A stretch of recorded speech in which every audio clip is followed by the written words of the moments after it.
Hello everyone and welcome to my Hardcore Warlock guide.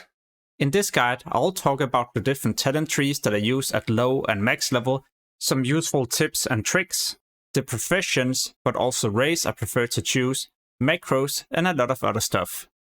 So what is it that makes the Warlock so strong and such a powerful leveler? Well, there's many different things and also tips and tricks you can do to improve your leveling. So as a low level Warlock you will unlock Fear. When the target is feared, then you can apply different dots, drain their life, or even cast Shadow Bolts. In most cases, it will not even break the fear right away, and if so, well then you can always just reapply a new fear. So as you can see right here, killing an elite is going to be super easy. This target is just chain feared, and even though I do a lot of damage, then it doesn't really break the effect. But this is also the main reason why many Warlocks doesn't make it to 60, because they start to feel immortal and all of a sudden they overextend and yeah, they end up dying. So my best advice is just to chill level and enjoy the journey. You might have tried this before, you need to kill one specific enemy, but it's also stacked together with many others. If you pull this specific enemy with a single target spell, then these will also be linked together. So now you will no longer just be able to kite away and kill that specific enemy, because every time you attack it will also reset the evade time for the other enemies. But don't worry, there's an easy way to fix this. The moment you unlock an AoE ability, then you can channel this and hit all the enemies at the same time. When you do this, then they're no longer linked together, so you can kite away, apply some dots to the target you need to kill, and after 10 to 15 seconds, the other enemies will now start to evade, allowing you to kill the target that you're supposed to kill and complete your quest. And another thing you can do with your Rain of Fire is to scout for any invisible monsters, so you don't run into these and accidentally pull too many.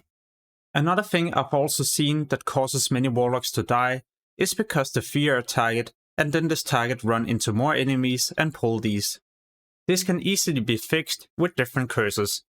If you apply Curse of Recklessness, then the target will still have the fear effect, but it will no longer be fleeing. In fact, it will start running towards you and even be able to attack you with its melee abilities. But look what happens the moment I swap to another curse. Now the target will instantly be feared, because the fear effect is still on the target. So this way you can easily control the feared target as a Warlock. You just swap between Curse of Recklessness and another curse. As a Warlock you have many different abilities, for example damage over time effects. But instead of having every single of these at your action bar, then you can just make one macro and press one click to apply all the dots. So how this works is that you make a new macro with /cast sequence. Next up, you add in the spells that you would like to cast. For example, all the different damage over time effects. What I would also highly recommend you to do is to remove the spell rank. This way, whenever you get a new rank, the macro will continue to work. So pay attention to my action bar. There's only going to be one spell right now, but the moment I cast this, it will also swap to the next spell that I add into the macro. This allows me to dot up a target just by pressing one keybind. I would still recommend you to have all the abilities on your action bar, but when you just need to speed level or add dots to many targets, then having a macro like this is super useful. Talking about macros, then having a mouse over macro is also amazing. For example, for fearing targets. So I can have a main target and now I just mouse over another target and then I spam the keybind. This allows me to fear another target even without swapping, so I can continue to DPS my main target. This can be seen right here, where my main target is the Axe Thrower, but I mouse over the Mystic and I can fear this even without swapping target. As a Warlock, it's also so important that you know how to control your pet. This can easily be done with macros as well. What you need to type in is /petattack, and in the next line you add in the ability you would like to use, for example your own spell, Shadow Bolt. So when I use this macro, I'll start to cast my Shadow Bolt, and the pet will also attack the same enemy. This is for sure a useful thing to do, but one thing I believe is even better is to make sure you also keybind your pet passive ability. So if your pet is attacking a nearby enemy and some other creatures is about to get close to your pet, well, then you can always send your pet back to your position, allowing you not to pull these enemies and probably also survive. In a moment, I'll talk about the different talent trees that I use, but first off, there's one more thing I would like to share with you. I find it so useful to level up first aid. This allows you to, for example, have aggro with your pet and heal yourself, or fear a target and use your first aid to heal yourself at the same time.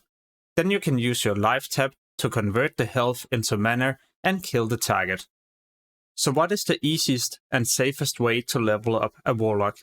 It is definitely to play Affliction.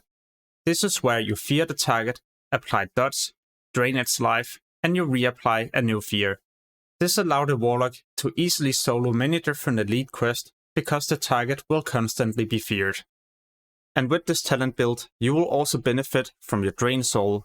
Just make sure always to do this when you kill the target, so you increase your mana regeneration by 100% for 10 seconds. So when you reach level 40, you can spend more points into the Affliction tree or maybe Demonology. What I usually go with is a build like this all the way up to 60, and the talent choice in each order will be shown right here. However, the most important thing is just to make sure you spend the first 30 points into Affliction, and then you can just play around with whatever talents you would like to choose. Another decent option is to play as Demonology. This is where you will mainly focus on doing a lot of damage with your pet and just casting Shadow Balls and other abilities as the pet is tanking. I usually spend my first 5 points into the Affliction tree to get instant corruption, but if you plan just to play as Demonology, well, then you will also be able to spend your first 5 points into Demonic Embrace. So with the talents covered, what is the best profession to choose as a Warlock? The benefit of playing a Warlock is that your level 40 mount will be free, or well, you just need to do a small quest chain and then you will get your mount. Therefore, the Warlock also has the opportunity to spend more gold leveling up professions. If I was going to level a Warlock myself, then I would level up tailoring and enchanting at the same time. This would allow me to craft different cloth items that would benefit my leveling. I could also disenchant these items and use the materials to enchant my own gear. And I would also be able to craft amazing wands that I could use. The reason why I'm not choosing engineering is because I feel like the Warlock already have so many different ways to get away without dying. Next up is the best race to play as each faction.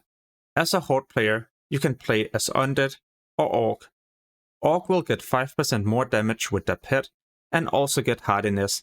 Hardiness is mainly for PvP, so it will not have much usage. As an Undead, you get Will of Forsaken. It will not really help you when you level up, but when you start doing different high-level dungeons or raids, then it can be useful. Cannibalism is amazing, as it allows you to regen a lot of health, even in combat. So you could fear one target and start eating another one.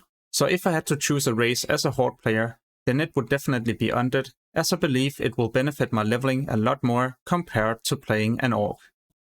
As an Alliance player, there's two options, either playing Gnome or Human. As a Human, you get 5% increased Spirit and Perception. These two won't really benefit your leveling or be useful at level 60. But as a Gnome, your Intelligence is increased by 5% and you also get Escape Artist.